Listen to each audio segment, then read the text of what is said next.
The Avalon Hill Game Company had struggled, shaking to its feet, launching not only a company but a hobby, and to some extent an industry.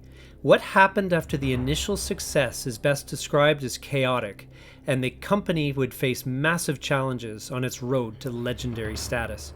Join us for part 2 of our history of the Avalon Hill Game Company on Legendary Tactics. Part 2. Early Game. Today we will pick up the story at the end of 1963. Some classic games had been released over the first 5 years of the company that was reaching an audience that previously hadn't known what it was missing. Key figures like Tom Shaw, Lindsley Shutz, and Larry Pinsky were in place, and at the peak of their game design powers. But while Avalon Hill was building a worthy reputation in the fledgling board game industry, the truth was that things were not so good on the financial front. In fact, Charles Roberts, the founder of Avalon Hill, had been struggling to keep the company afloat. The debt had become too overwhelming by 1963. It had gotten so bad that Roberts had finally decided to call it a day and declare the company bankrupt on Friday, the 13th of December, 1963. At the last minute, however, the creditors of the company, J.E. Smith Company, which had done the boxes and assembly of the games, and Monarch Office Services, which had handled all the printing, struck a deal and made the historic and commendable decision to save Avalon Hill. J.E. Sparling was named as the president, and the company moved again to 210 West 28th Street in Baltimore. Interestingly, if one checks in the very first issue of The General, Avalon Hill's own hobby magazine, it bears this address. We'll touch on The General in more detail later. The company underwent a massive restructuring in order to save it, and expenses were cut to the bone. Shaw was the only member of the original staff who survived this reorganization. The company also limited the number of games released every year to 2, which was the pattern more or less adhered to in the years immediately after that. While this limited the output of games, it may have helped with the company's focus, as 2 great games came out in 1964. The first of these was Afrika Korps, which has not only become a classic and withstood the test of time, but arguably single-handedly saved Avalon Hill. Afrika Korps recreated the North African campaign of World War II, with its sweeping scope, difficult terrain, and logistical challenges represented, albeit in a simplified format. One could take the side of German General Rommel or British General Montgomery in a back-and-forth battle across the sands of the Sahara Desert. It was designed by Charles Roberts, Lindsley Shutz, and Thomas Shaw. Though its value as a simulation is questionable, it is a really fun game that stayed the same throughout, aside from the addition of the supply table in 1965 and the movement of one British unit from Masseuse to Michelli to slightly adjust the play balance. Overall, it was a big hit and sold over 100,000 copies over the years.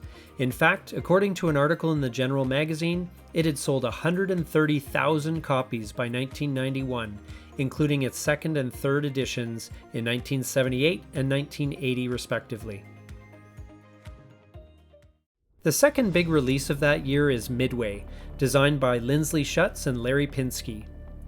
Midway recreated the famous Battle of Midway, again from World War II, where a large contingent of the Japanese Navy attacked the tiny but strategic island of Midway in the Pacific as a stepping stone to potentially invade Hawaii. The U.S. forces, made up mainly of aircraft carriers that had survived the surprise attack at Pearl Harbor by being absent that day, looked to prevent them. It ended up being one of the key turning points of the war. The game itself is a bit reminiscent of the classic game Battleship, in that both sides play a game of cat and mouse, searching with educated guesses about where the enemy might be. But there are more sophisticated mechanics at play in terms of how the searches, the movement of the ships, and the combat by ship and airplane are conducted. Rear Admiral Wade McCluskey, a participant in the battle, was brought in as an advisor for the design of Midway, part of a fabled team of technical consultants that the company put together who had real-life experience in the battlefield, often in the very battle that the game company was looking to recreate. Midway was almost discontinued in 1972 when Shaw was looking to scale back the Avalon Hill lineup. A key figure we will look at later, Don Greenwood, convinced Shaw to discontinue 1914 instead, and Midway ended up reaching the all-time bestseller list.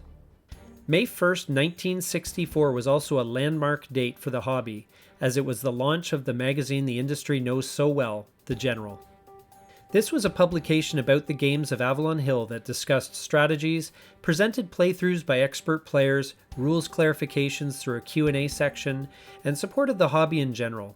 It was available for a yearly subscription of $4.98, which was the same price of a game at that time. I'm sure there were many teenagers that weighed the cost. A new game? Or 6 issues of the General magazine? Here are a few covers. It wasn't much in the early days, but over time it would become a sophisticated and venerated publication.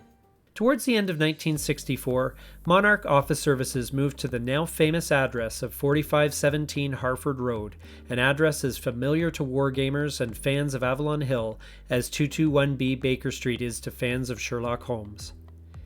In 1965, the company added another prominent member to their advisory staff in the person of General Anthony C. McAuliffe, the officer who had issued the famous response of "nuts" to the Germans' ultimatum when defending the town of Bastogne during the Battle of the Bulge.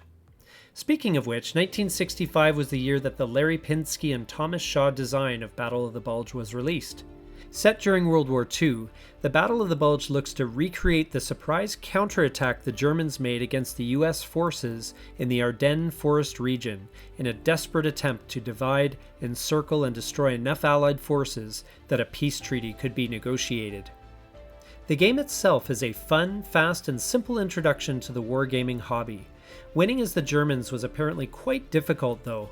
Nicholas Palmer, in his 1977 book, The Comprehensive Guide to Board Wargaming, said that one of the fun aspects of the game was that it is usually almost impossible to tell who is winning for a long time, as the German advance always looks spectacular, but the US will turn the tide.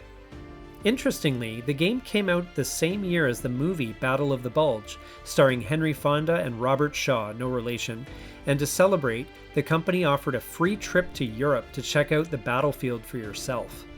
Overall, Battle of the Bulge sold over 120,000 copies, but was ultimately discontinued in 1981, when it received a completely new edition.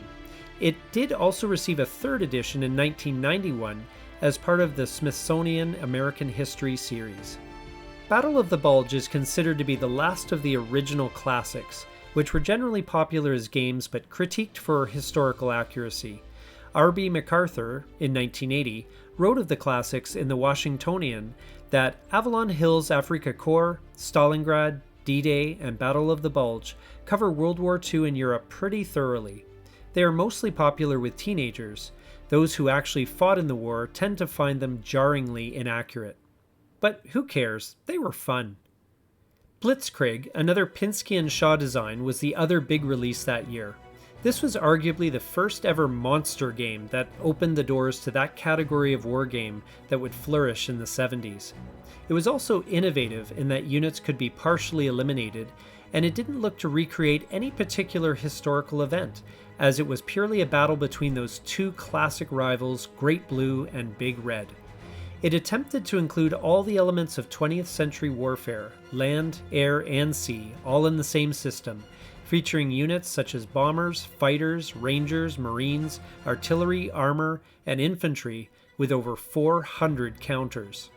The problem was the game's generic nature. Both sides were more or less identical, which reportedly led to a lot of stalemates. The key to breaking this seemed to be finding ways to surround and eliminate units as they retreated. The game itself is full of in-jokes, with various names of staff and baseball players appearing on the map board as points of interest. Dave Roberts and Don Greenwood revised the system in 1975 to improve the game mechanics and the clarity of the rules. While the first edition of Blitzkrieg was a bestseller, the second edition was already considered to be out of date by then and didn't sell that well. Another minor game was released in 1965. It was known as the anti-monopoly game Squander. Designed by Commander Walter Whitney, it was a spoof of Monopoly in which the winner is the first player to lose all of their money by gambling or getting wiped out in the stock market. Though it officially remained in print until 1972, it was discontinued after selling only 26,000 copies, of which half occurred in the year of release. In 1966, the role of developer in board game design was still very new, and didn't really resemble the more detailed workload that a modern-day developer takes on. Tom Shaw, as developer, essentially worked as an art director, executing the actual artwork for the new games until Monarch took over more of those duties that year. Avalon Hill could not generally afford mass media advertising for the games that they were making. However, the game of Shakespeare, designed by Henry Scott and released that year, was given a lucky boost in that Life magazine featured this new game in an article. This resulted in 23,000 copies sold that year, which made it a flash-in-the-pan hit. Essentially, this game is Parcheesi with a Shakespearean theme. The tournament-level rules awarded players bonus moves if they could name characters from the play your pawn landed on that were previously unnamed in the game to that point, or by drawing a quotation card where players need to name which play a specific quote is from, which necessitated the 52-page reference guide that came with the game. There was even a solitaire game, where a player tried to get the highest score possible before moving into the Globe Theatre by matching quotations to the appropriate play or sonnet, or by correctly naming characters. The other game to come out that year, Guadalcanal by Lindsley Schutz and Larry Pinsky, was not as successful. Colonel Donald Lester Dixon, who rounded out the aforementioned technical advisory team, also contributed to this one. Dixon also worked as the editor of Leatherneck, the Marine Corps magazine, and his artwork was used in the Avalon Hill game, Guadalcanal. Although it attempted to be innovative, it was not a successful design or a big seller. For instance, though it had a large map board, 95% of the action took place on 20% of that board. And not only that, the naval and air battles so crucial in the actual conflict were not included, so the game focuses purely on the ground combat. Also, it is a complex game, and more so because things like partial step losses and Japanese hidden movement have to be tracked separately on paper, which is a bit of an administrative nightmare. The game has its fans, however, among those who stick it out and play it anyway, despite its flaws. It stayed in print until 1972, having only sold 27,000 copies. In 1966, a young 22-year-old man by the name of James Dunnigan penned an article in the General that criticized the historical accuracy of the popular game Battle of the Bulge. Tom Shaw, in response to the article, challenged Dunnigan to design his own war game. So he did. Dunnigan came onto the scene with a splash in 1967 with the interesting and innovative game Jetland, which was the only new game released that year. Jetland is a game that was very heavily influenced by miniatures gaming. There is no map board. Ships are moved around on any flat surface, preferably 20 square feet in size, using range and movement gauges. It is a unique and complex design which sacrifices playability to historical accuracy, often resulting in games lasting 6 hours or more. It initially sold well, though the company mailbox was overwhelmed with rule questions as gamers grappled with the innovative system. It was discontinued after a few years when the excitement died down. Randy Reed then made some minor changes to the rulebook and added 3 short scenarios when the game was reintroduced in 1974 with a new edition. The changes had mixed reactions. Again, initial sales were good, but the game faded in popularity as the 70s went on. Dunnigan would later go on to create the board game company known as SPI, which would rise to become Avalon Hill's most direct competitor, but more on that later. 1968 again saw some experimentation. Avalon Hill released 2 religious games, Year of the Lord and Journeys of St. Paul, by designer Reverend Eugene Doherty. Year of the Lord is more or less a roll-and-move race game where players have to land on certain religious holidays throughout the year on the outer track, after which they move on to an inner Days of the Saints track, whereupon it becomes a straight-up race to the finish.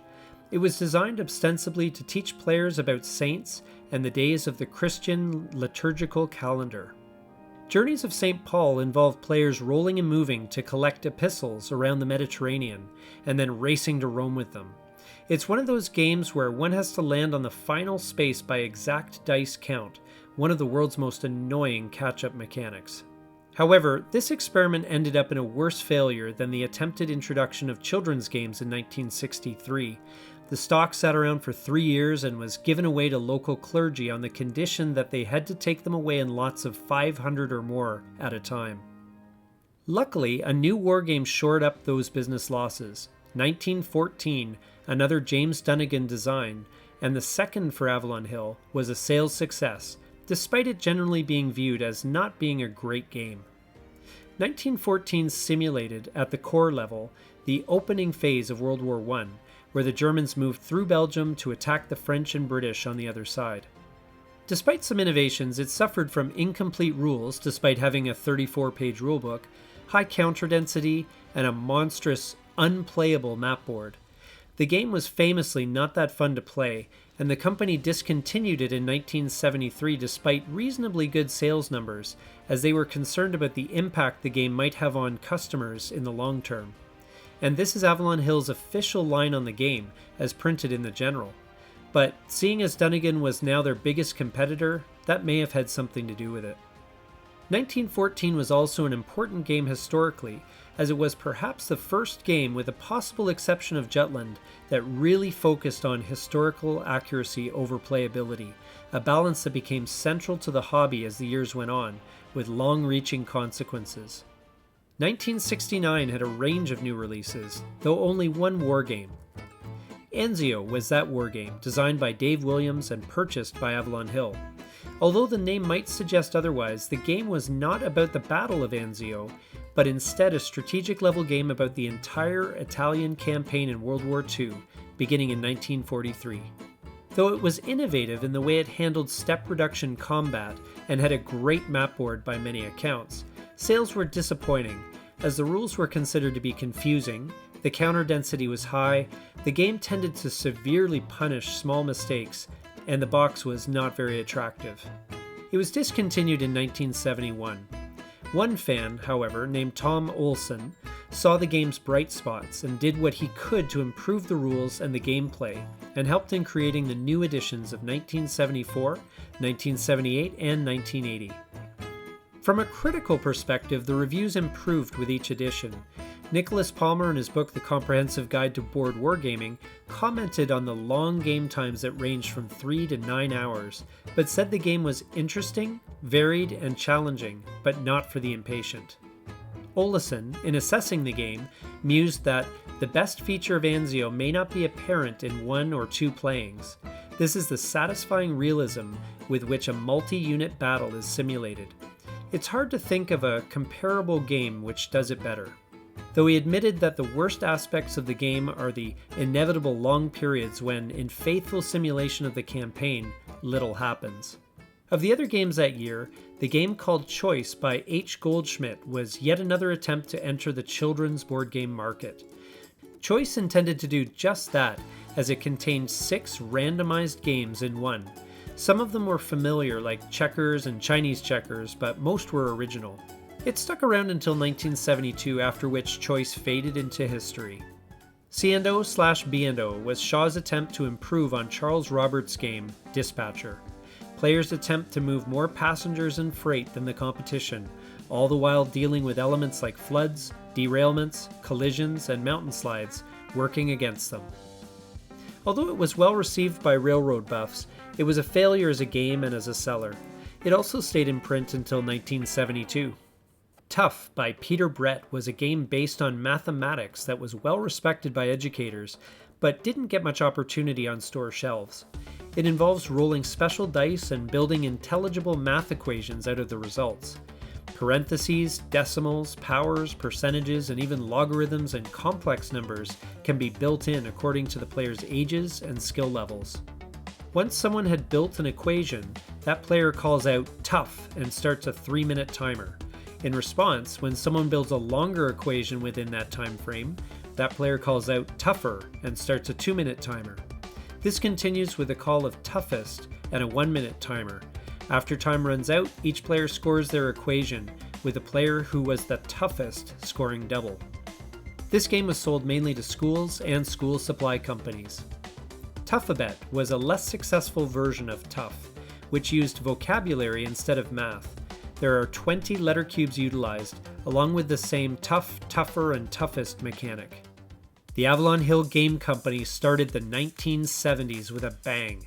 The wargaming hobby was now hitting its stride, and there were the sales to prove it. The 2 wargame releases of the year were big hits. The first big one is Panzer Blitz, a landmark game which proved to be very influential over the years. It eventually sold around 300,000 copies and is said to be the second most played wargame of all time next to Axis and Allies.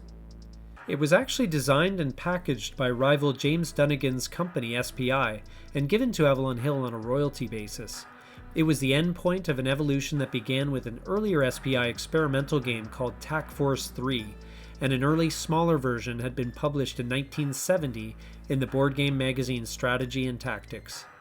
The game was set in the Eastern Front in World War II and pitted German platoons against Russian battalions in various situations and missions. Panzer Blitz was very innovative. It was the first commercial wargame to bring the scale of the warfare down from the strategic to the tactical. In other words, the skirmishes were small in scale, not on the grand strategic level of full armies that gamers were used to. It was one of the first games to contain multiple scenarios, as opposed to just one battle that you fought every time you opened the box, and even contained rules on how to design your own. It also had geomorphic map boards, which meant that the map boards fit together any which way, leading to a wide variety of possible terrain. Even though it was relatively simple to learn and play, there were some problems with the design. One was what they called the Panzerbusch syndrome, where, because of the turn-based I go, you go system, units could move from hiding place to hiding place on their turn without the enemy having a chance to shoot, even though the moving units may have strolled into the open right in front of them. This was fixed in later iterations of the game by introducing a concept called opportunity fire. The other main problem was the ahistorical use of trucks, which were more expendable than they would otherwise have been in reality, and so they were used as spotters and as roadblocks and in other creative ways. But these were correctable and did nothing to dull the enthusiasm for an amazing and groundbreaking game. The second big one released this year was Kriegspiel, which simply translates as wargame, in which Shaw attempted to integrate the Matrix from his own football strategy game into a wargame. Avalon Hill described it thus: "If you think you have what it takes to run a war, we present Kriegspiel, an extension of chess. The knights, the bishops, the castles, the pawns become units of infantry, armor, special forces, and mechanized troops. Here you command actual military forces in a modern setting. Your decisions alone determine each game's outcome. Kriegspiel contains no chance elements whatever. No dice, no chance cards, no spinners. It employs logic, tactics, strategy, the science of human behavior." Interestingly, despite having been around almost 2 decades, the games of this time were still being compared to chess. Kriegspiel was reportedly thrown together at the last minute when James Dunnigan could not meet a deadline for a release, and it shows, unfortunately. It was not received well by the critics, though it sold 86,000 copies before it was discontinued in 1979. Even the Avalon Hill Company history from 1983 says that it is a game setting the state-of-the-art back 5 years. Even though it included interesting rules like invasions, weather, prisoners, supply, and an interesting diplomacy rule, the small scale of the game meant that it was over before any long-term plans could come to fruition. It was also the first Avalon Hill game to use the bookcase-style box that came in dimensions closer to a large book, and it allowed it to be stored easily on a bookshelf, unlike the wide flat boxes that had come before. In the end, the game was far too simple for experienced gamers and not great as an introductory game. In any case, the Matrix combat system, the heart of the game, didn't work well, as it felt a little bit too much like a fancy rock, paper, scissors. By this time though, Shaw was moving into the hobby's business end and was less interested in keeping up with the latest and greatest in game design. He moved on to the marketing side of things from then on. He had one other design that year though, Stock Market, which got some accolades from Chicago Today magazine, though it was only in print for 1 year. In this game, players buy and sell 5 different types of stocks, and whoever ends up with the most money wins. Stock splits, stock conversions, margin buying, and short selling are all present here. It is a fun game, although arguably not realistic in a few ways, not least that there can only be one winner, and that winner is likely the one taking the biggest risks. No points if you managed your portfolio well and grew it by careful and prudent management. It's all or nothing. And with that, the 70s were well underway. Disco and Leisure Suits sat alongside the newest game releases from the great board game company from Baltimore. Avalon Hill was established and moving into its prime business years, but there were still some changes and challenges ahead. Thank you for watching part 2 of the history of Avalon Hill. If you enjoyed this, please take a moment to like, comment, and subscribe down below. This is Legendary Tactics.